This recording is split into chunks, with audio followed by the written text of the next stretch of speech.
기도하겠습니다. 사랑이 많으신 하나님 아버지 감사합니다. 오늘도 이렇게 우리에게 하나님을 예배할 수 있는 은혜 주시니 감사합니다. 하나님, 우리가 역대기를 살펴보고 있습니다. 이 말씀을 통해서 정말로 하나님의 은혜가 없이는 살아갈 수 없다는 사실을 기억하게 하시고 겸손히 하나님의 은혜만을 구하는 우리 모두가 되게 해 주옵소서. 함께하여 주시기를 소원하며 사랑 많으신 예수님 이름으로 기도하옵나이다. 아멘. 오늘 우리에게 주시는 하나님의 말씀은 역대하 34장 1절에서 13절 말씀입니다. 역대하 34장 1절에서 13절 말씀을 한 절씩 교독하시고 마지막 절은 합독하겠습니다. 요시야가 왕위에 오를 때에 나이가 8세라 예루살렘에서 31년을 동안 다스리며 여호와 보시기에 정직하게 행하여 그의 조상 다윗의 길로 걸으며 좌우로 치우치지 아니하고 아직도 어렸을 때에 곧 왕위에 있은 지 8년에 그의 조상 다윗의 하나님을 비로소 찾고 제12년에 유다와 예루살렘을 비로소 정결하게 하여 그 산당들과 아세라 목상들과 아로새긴 우상들과 부어 만든 우상들을 제거하여 버리매 무리가 왕 앞에서 바알의 제단들을 헐었으며 왕이 또 그 제단 위에 높이 달린 태양상들을 짓고 또 아세라 목상들과 아로새긴 우상들과 부어 만든 우상들을 빻아 가루를 만들어 제사하던 자들의 무덤에 뿌리고 제사장들의 뼈를 제단 위에서 불살라 유다와 예루살렘을 정결하게 하였으며 또 므낫세와 에브라임과 시므온과 납달리까지 사면 황폐한 성읍들에도 그렇게 행하여 제단들을 허물며 아세라 목생들과 아로새긴 우상들을 빻아 가루를 만들며 온 이스라엘 땅에 있는 모든 태양상을 찍고 예루살렘으로 돌아왔더라. 요시야가 왕위에 있은 지 18째 해에 그 땅과 성전을 정결하게 하기를 마치고 그의 하나님 여호와의 전을 수리하려 하여 아살랴의 아들 사반과 시장 마아세야와 서기관 요아하스의 아들 요아를 보낸지라. 그들이 대제사장 hil기야에게 나아가 전에 하나님의 전에 헌금한 돈을 그에게 주니 이 돈은 문을 지키는 레위 사람들이 므낫세와 에브라임과 남아있는 모든 이스라엘 사람과 온 유다와 베냐민과 예루살렘 주민들에게서 거둔 것이라. 그 돈을 여호와의 전 공사를 감독하는 자들의 손에 넘기니 그들이 여호와의 전에 있는 일꾼들에게 주어 그 전을 수리하게 하되 곧 목수들과 건축하는 자들에게 주어 다듬은 돌과 연접하는 나무를 사며 유다 왕들이 헐어버린 성전들을 위하여 들보를 만들게 하매 그 사람들이 성실하게 그 일을 하니라. 그의 감국들은 레위 사람들 곧 므라리 자손 중 야핫과 오바다요 그앗 자손들 중 스가랴와 무술람이라. 다 그 일을 감독하고 또 악기에 익숙한 레위 사람들이 함께하였으며 같이 읽습니다. 그들은 또 목도군을 감독하며 모든 공사 담당자를 감독하고 어떤 또 레위 사람은 서기와 관리와 문지기가 되었더라. 아멘. 우리는 계속해서 역대기를 살펴보고 있습니다. 역대기는 제가 계속해서 말씀드린 것처럼 바벨론 포로에서 돌아온 이스라엘 공동체에게 성민 이스라엘 백성의 역사를 보여줌으로 말미암아 그들이 하나님을 섬기는 것이 진짜 복되고 하나님의 은혜 안에 거한다는 것을 이야기하기 위해서 남왕조를 중심으로 역사를 기록한다고 말씀을 드렸습니다. 특별히 이 역대기는 열왕기와 달리 제사장적 관점에서 기록하였기 때문에 하나님만을 잘 섬기고 따르는 것이 하나님의 은혜 가운데 살 수 있는 길이고 강건하게 되는 길이고 강성하게 되는 길임을 이야기하고 있습니다. 그래서 이 역대기를 기록하는 저자는 하나님을 잘 섬겨 복을 받는 왕들에 대해서는 지면을 좀 많이 할애하고 있습니다. 우리가 앞에서 살펴본 것처럼 솔로몬 왕은 1장에서 9장까지 그 분을 할애했습니다. 그리고 나머지 10장에서 36장까지 20명의 유다의 왕들을 소개하고 있는데, 그 중에서도 성전을 정화하고 종교를 개혁하고 하나님 뜻에 순종한, 하나님을 잘 섬긴 왕들에 대해서는 많은 부분을 할애하고 있음을 볼 수 있습니다. 먼저 아사 왕은요 3장이라는 분량을 할애했고, 또 여호사밧 왕에 대해서는 4장이라는 분량을 할애했습니다. 또 히스기야 왕에 대해서도 4장에 걸쳐서 분량을 할애했고, 오늘 우리가 살펴볼 요시야 임금도 34장, 35장 두 장에 걸쳐서 많은 양을 할당하며 그가 하나님 앞에서 선한 왕이었기에 그가 하나님이 주신 복을 누렸다는 것을 기록하고 있습니다. 요시야 왕은 분열왕국 남왕국의 제16대 왕으로 남유다의 역사 속에서 본다면 하나님 눈에 정직한 왕으로 평가받는 가장 마지막 왕입니다. 그는 유다 역사상 하나님을 사랑하여 가장 포괄적으로 종교개혁을 했던 전무후무한 왕으로 기록되고 있습니다. 오늘 말씀을 보면 그의 시작이 그렇게 좋지 않습니다. 요시야 임금은 아몬 왕의 뒤를 이어서 8세의 왕이 되었습니다. 그러니까 우리가 앞에서 살펴보면 7살의 왕이 올랐던 요아스에 이어서 두 번째로 어린 나이에 왕에 오른 사람입니다. 왜 그가 이렇게 어린 나이에 왕이 됐습니까? 그의 아버지 아몬이 재위 2년 만에 반란으로 인해서 죽음을 당했기 때문에 8살이란 나이에 왕위에 오른 겁니다. 그런데 이런 불안한 상황에서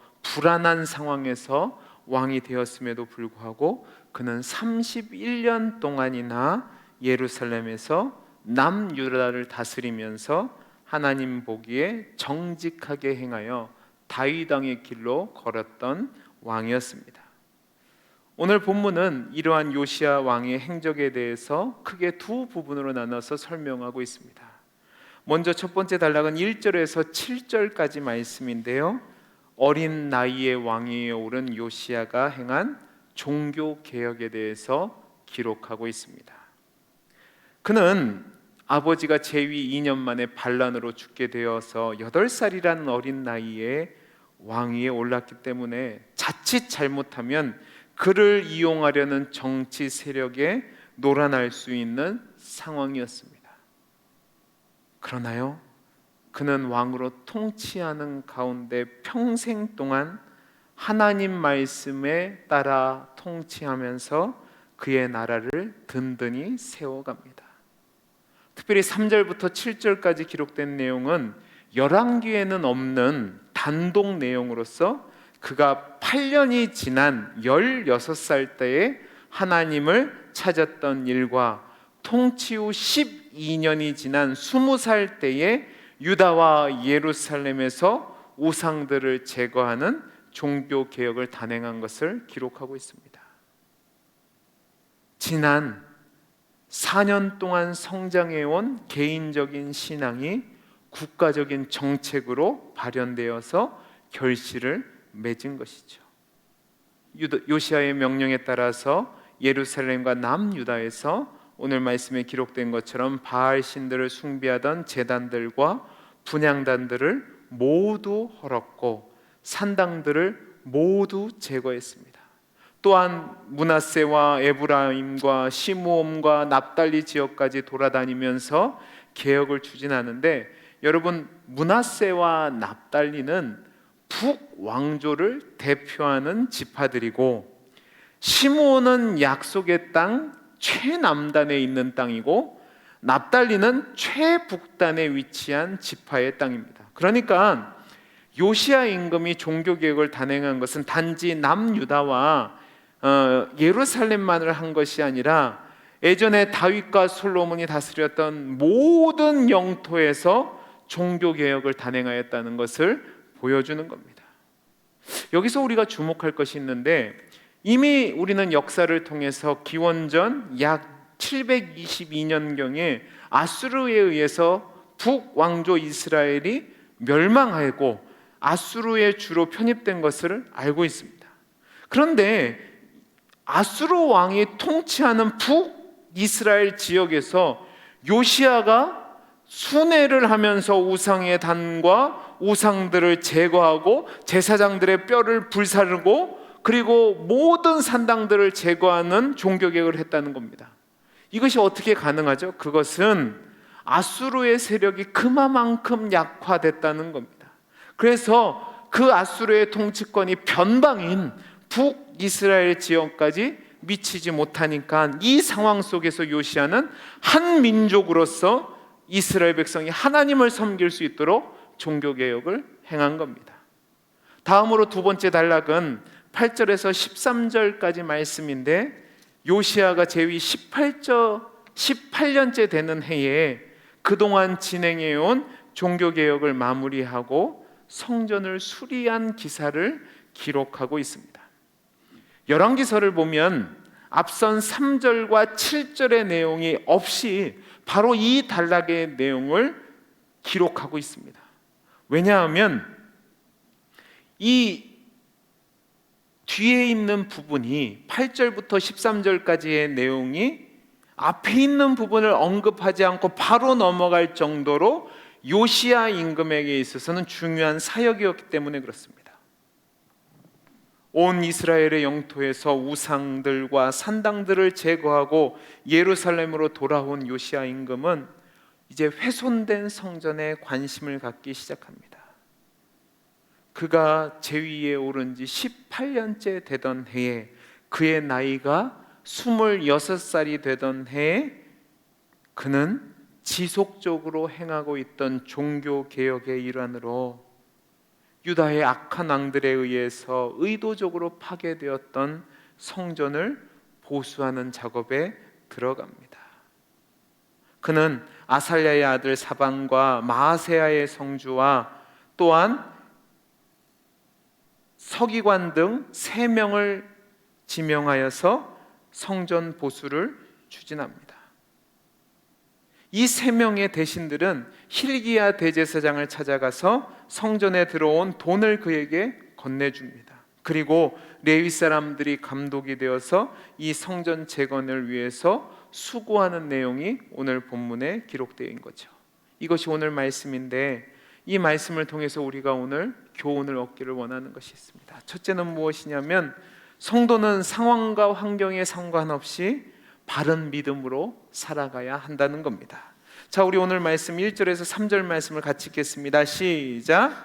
요시야가 왕위에 오를 때에 나이가 8세라 예루살렘에서 31년 동안 다스리며 여호와 보시기에 정직하게 행하여 그의 조상 다윗의 길로 걸으며 좌우로 치우치지 아니하고 아직도 어렸을 때에 곧 왕위에 있은 지 8년에 그의 조상 다윗의 하나님을 비로소 찾고 제12년에 유다와 예루살렘을 비로소 정결하게 하여 그 산당들과 아세라 목상들과 아로 새긴 우상들과 부어 만든 우상들을 제거하여 버리매. 아멘. 자, 오늘 말씀을 보면 그가 왕위에 오를 때 8세라는 말로 시작합니다. 여러분, 8살짜리가 왕이 돼서 무엇을 할 수 있을 거라고 생각합니까? 그리고 그의 아버지가 선정을 펼치다가 죽은 것도 아니고 아버지가 시해를 당해서 어쩔 수 없이 왕위에 올랐습니다. 여러분, 그 자리가 안전했겠습니까? 주변에 언제 자신을 죽일지 모르는 대적들이 숨어있는 상황 가운데 왕이 오른 겁니다. 얼마나 두렵고 떨렸겠습니까? 여러분, 이스라엘 백성은 보통 성년식을 12살과 13살 무렵에 합니다. 그리고 전쟁에 나아갈 때는 약 20살 무렵부터 전쟁에 나아갑니다. 그리고 성전의 직무나 국사와 같은 중요한 직분을 감당하는 표준적인 나이는 대략 30세 정도로 보았습니다. 그래서 가장 이상적이었던 왕인 다윗이 왕위에 오른 나이도, 또 예수님께서 공생애를 시작한 나이도 30세로 맞춰져 있는 겁니다. 그래서 보통 한 사람이 정상적으로 왕위에 오른다면 아무리 빨라도 20세 정도는 돼야지만 왕의 직분을 정상적으로 감당할 수 있다고 볼 수 있습니다. 그래야지 자기의 판단이 서고 자신을 보호할 수 있고 전쟁에 나가서 진두지휘할 수 있는 능력이 되는 거죠. 솔로몬은요, 전도서 10장 16절을 보면 어린 나이에 왕위에 오른 사람이 있는 나라는 화라고 이야기하고 있습니다. 그런데 요시야는 앞뒤도 분별하지 못하는 8살의 나이에 왕위에 올랐다는 말입니다. 그의 조부 므낫세와 그의 아버지 아몬은 온갖 우상 숭배를 하다가 하나님의 심판을 받아 죽었습니다. 얼마나 나쁜 조건입니까? 그런데요, 그는 그 어려운 상황에 낙심하지 않습니다. 3절 말씀을 보시면 아직도 어렸을 때에 곧 왕위에 있은 지 8년에 그의 조상 다윗의 하나님을 비로소 찾고 제12년에 유다와 예루살렘을 비로소 정결하게 하여 그 산당들과 아세라 목생들과 아로 새긴 우상들과 부어 만든 우상들을 제거하여 버리매라고 되어 있습니다. 그는 어린 나이인 16세에 그의 조상 다윗의 하나님을 찾고 구하는 마음을 가졌습니다.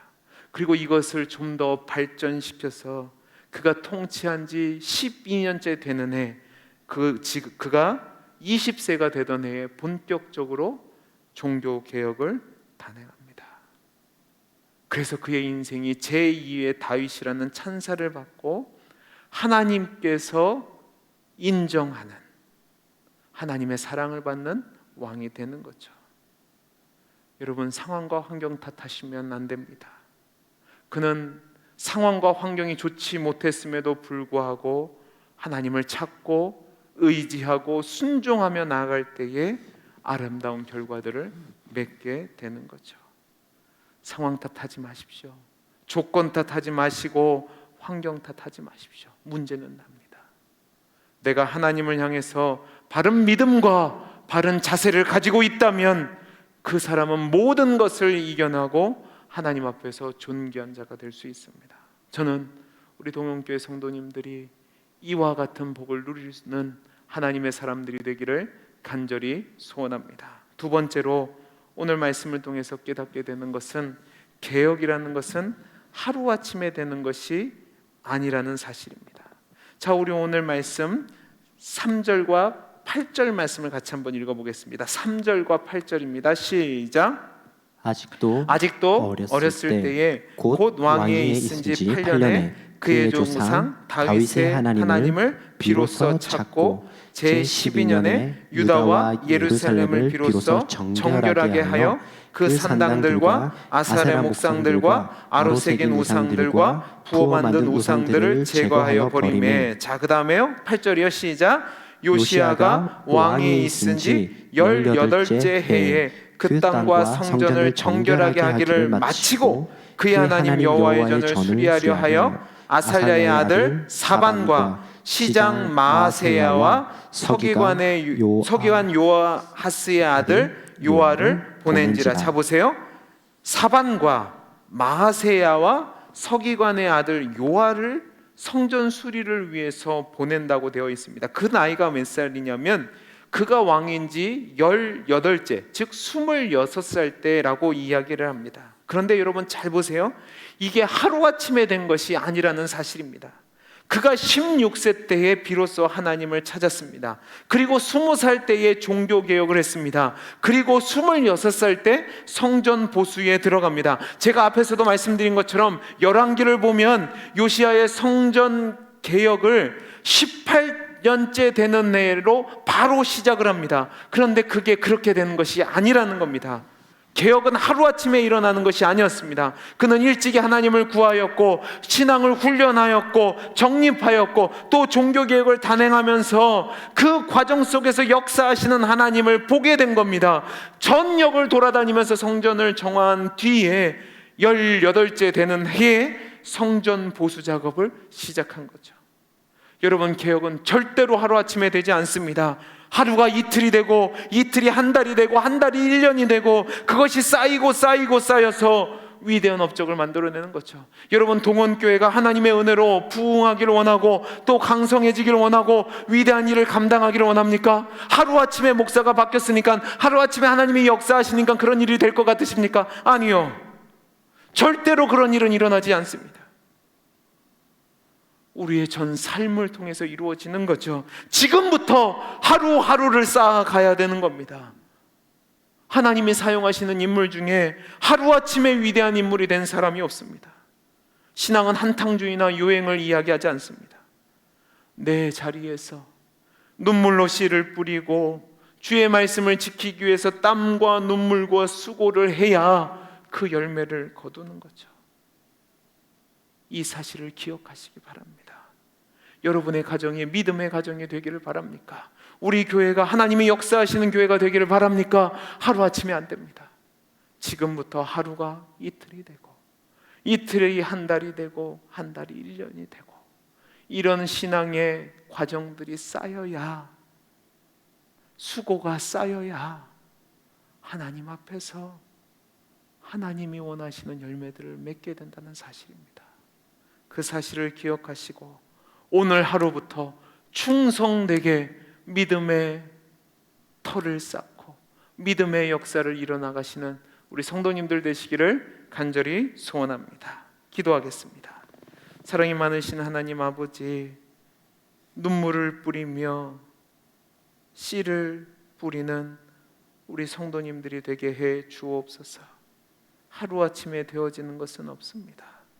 상황 탓하지 않게 하시고 환경 탓하지 않게 하시고 오늘 하루 하나님 앞에서 충성을 다하게 하시고 이것이 쌓여져서 하나님 앞에서 아름다운 열매를 맺어드리는 우리 모든 성도님들이 되게 해 주옵소서. 은혜 주시기를 소원하며 사랑 많으신 예수님 이름으로 기도하옵나이다. 아멘.